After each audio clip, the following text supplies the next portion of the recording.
What's up, everybody? It's AJ with etrailer.com. Today we're going to be checking out this universal towing mirror from K-Source. It's going to strap onto your existing mirrors with these rubber straps. Hold it on there nice and tight. You can see it's not moving much at all.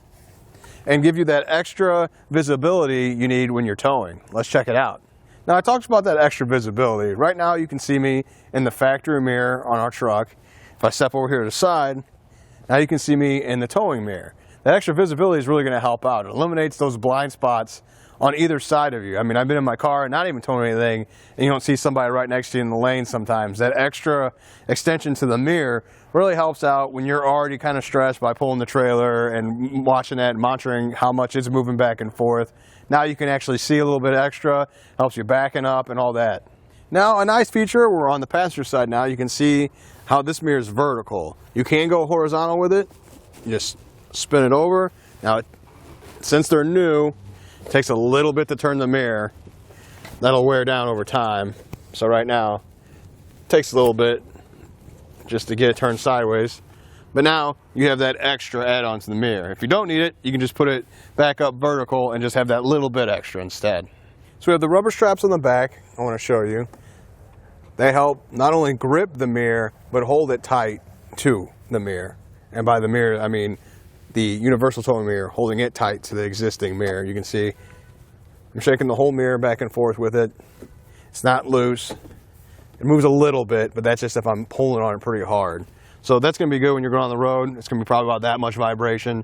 You can see it's not moving. That's the rubber holding it tight and kind of gripping to the back side of the mirror.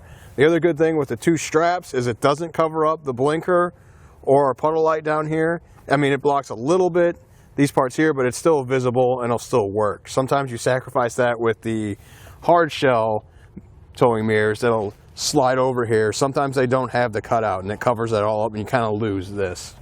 Now, this is a chrome backside to this mirror, but the rubber's going to help out too if you have a painted mirror. So if it's painted the same as your truck is, you don't have to worry about a scratch or anything like that. The rubber seems pretty nice, it grips really well, and it doesn't look like it's going to do any damage. Now let's take some measurements of how big this mirror actually is. That way you have a better idea what you're adding on to your existing mirror. From side to side, looks like it's about 7.5. And from top to bottom, about 5 inches. So that's what you're working with, and that's what you're adding to your existing mirror.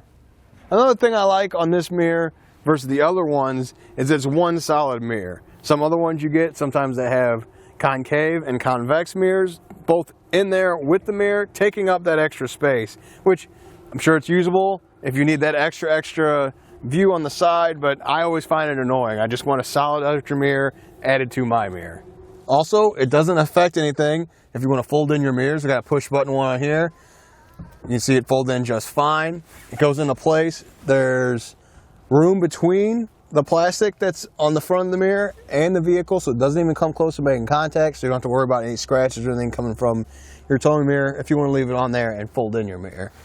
Another thing that I like, along with it being adjustable, along with you being able to move the mirror up and adjust the way you want, it's on a ball joint, so if you just need that extra, push it back a little bit or tilt it any direction you might need to, you can. So it's very adjustable, and I think that's super helpful. Now, how easy is it to install? Well, let's check it out. So we're going to match up these clips here on the top and bottom with the gap around your mirror. So you kind of just set them up like that. You can see how the part that sticks out kind of goes underneath the mirror, or in between the mirror and the cover, the outside line. Then, holding it in place. With one strap attached already, I want to show you that you want to get it lined up right and tight. So I've got to do adjust a little bit. I'm going to pull this plastic piece down a little bit more. That way there's a little more resistance. Try and pull this through a little bit just to mark our spot. So then I'm going to take it back off, fold this back into the other slot once you've got it adjusted correctly for your mirror, and reattach the clip. And what that does is that keeps it from the strap coming back through. It's now pushed between this strap The excess is here and the mirror's here, pushes together that way, it doesn't come back out on you while you're driving down the road. I'm going to do the same thing for this one. And it really is that easy to install. You saw it took me no time at all just to put the straps through, and once you get it done the first time and kind of get the straps right, it's going to be even easier. You don't have to go back and readjust anything. You just attach the straps on the top and be on your way. Well, I think that does it. Thanks for hanging out, and I hope this helped.